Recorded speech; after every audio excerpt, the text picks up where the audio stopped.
it's mad. But yeah, what I don't really want is hate, just discussion, which would be pretty cool.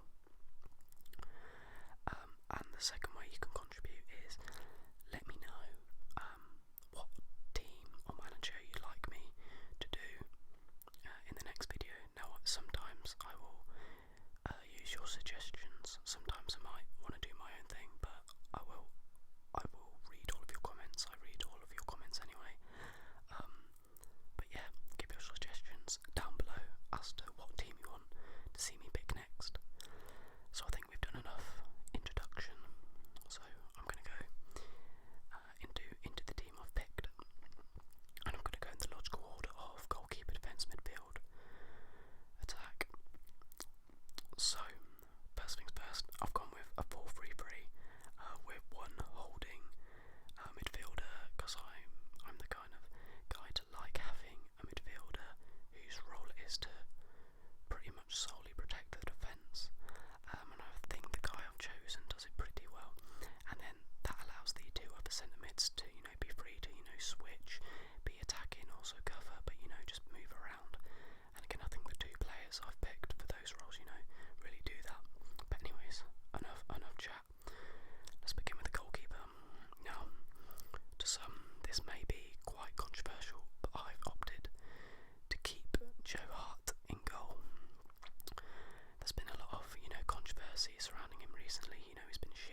he doesn't have, I'm trying to think of the word, he's not sensible in a way. I think he's just naive, I think. He makes silly mistakes, he gives away possession, I don't trust him at the back. However, give him a couple of years playing regularly for Man City in the Premier League, I think 2 or 3 years will make a world of difference in John Stones, and especially working under Pep Guardiola, a great passing, manager. I really think Stones could develop, but right now I wouldn't have him in my starting 11. The other contender is Gary Cahill, and I know he's a regular, can be good on his day, but I think it must just be a personal thing. I just don't feel safe having him at the back. I think like Stones, he makes too many mistakes, whereas Phil Jones so far this season, since returning for Man United, I think has looked really, really solid. I think he's been brilliant so far. But let me know, what do you think of Cahill and Stones? I guarantee at least 70-80% of you will disagree. That's fine, I don't care. I don't feel safe with Cahill and Stones on the pitch, let alone both of them at the same time. So that's just my humble opinion. And now move on to the left back. Again, not really a difficult decision. I've gone with Danny Rose. I was so happy when he got his England call up because he just started to be playing really, really well for Spurs, and he's been brilliant. I love it when he gets forward. He's a very sound defender, but yeah, I don't really see anyone contending him for his place. Leighton Baines is too slow. He's got great delivery on him, but he doesn't offer the same attacking flair and threat that Danny Rose does. And Luke Shaw, I did mention if they were fully fit, but he always gets injured. But I think Rose is better than Shaw right now. I'm just going to say that right now. Anyways, now we'll move on to the midfield, and we'll start with the CDM, the defensive midfielder.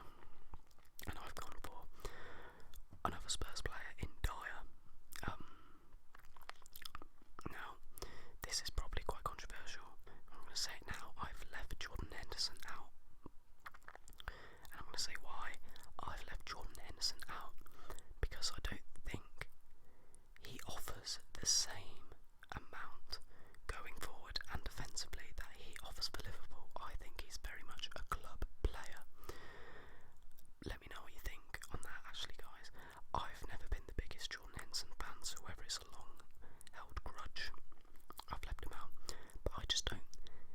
I watch him play for Liverpool. He's scoring 30-yarders. He's making ridiculous passes. He's tracking back. He's working hard.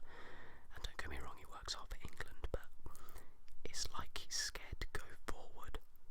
I don't know. It's just, I'd say that's a criticism of England in general, scared to play it forward, but I just think Henderson just passes it sideways. Now don't get me wrong, Dyer does pass it sideways, but he does look to play the forward ball more for me in an England shirt, and also Dyer is far more defensively sound. He used to be a centre-back / right back. So yeah, I've got Dyer there just because he gives you a bit more solidarity in front of the back four. But let me know what you think about Henderson.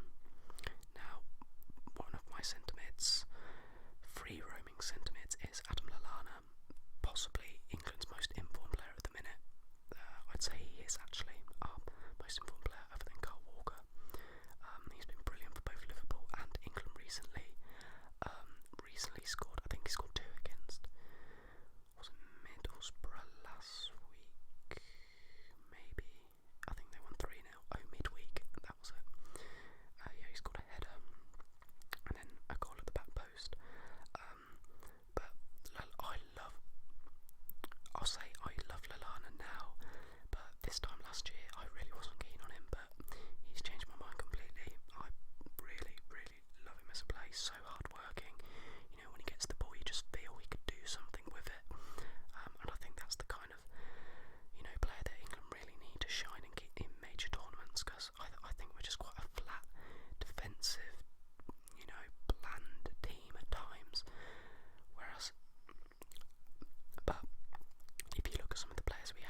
It's just whether he can do it on the international stage, if you know what I mean.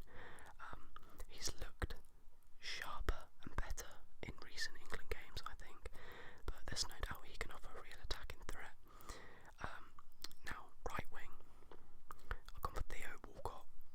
There are quite a few options to go for in this position. Well, on either wing, but Walcott, you know, he's got good experience.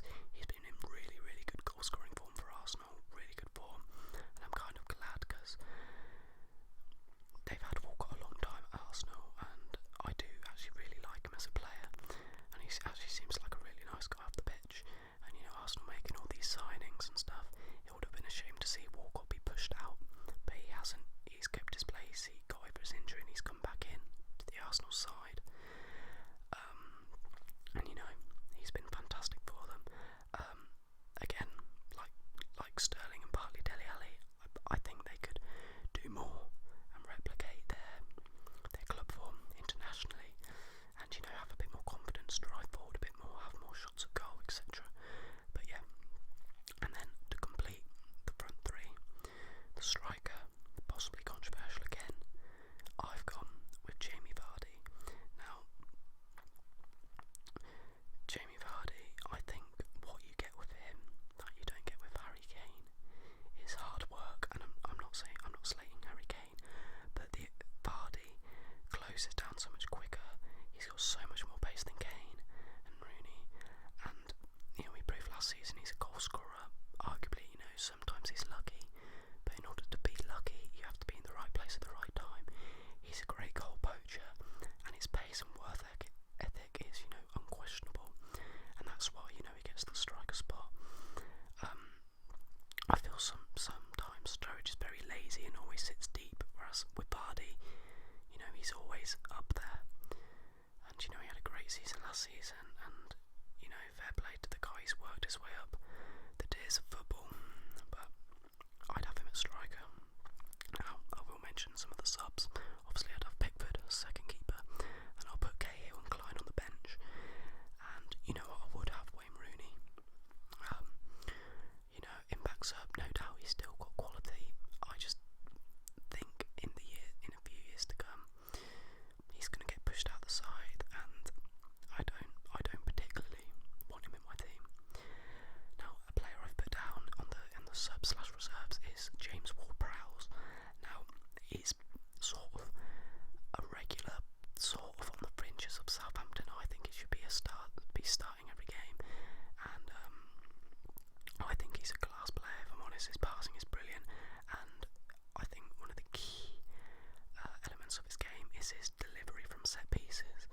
And you know, we saw at the Euros Kane on corners, you know, and sometimes Rooney's corners aren't the best. You know, the delivery is often poor, so you know, throw him on for the last 20 minutes in a game, win a corner, he puts in a class ball.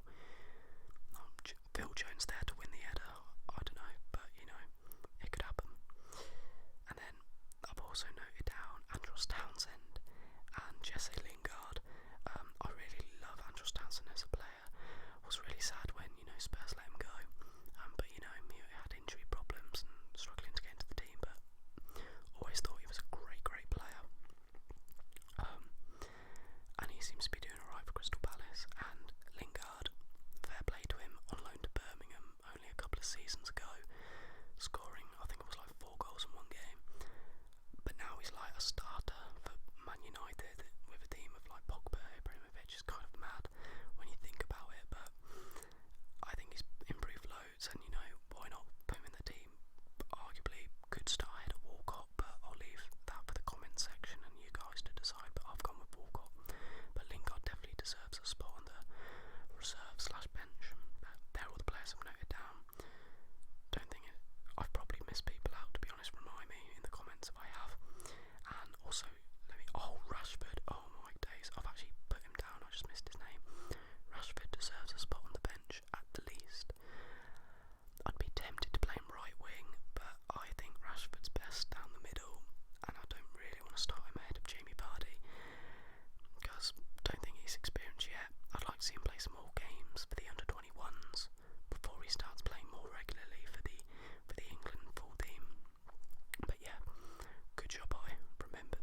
mention his name.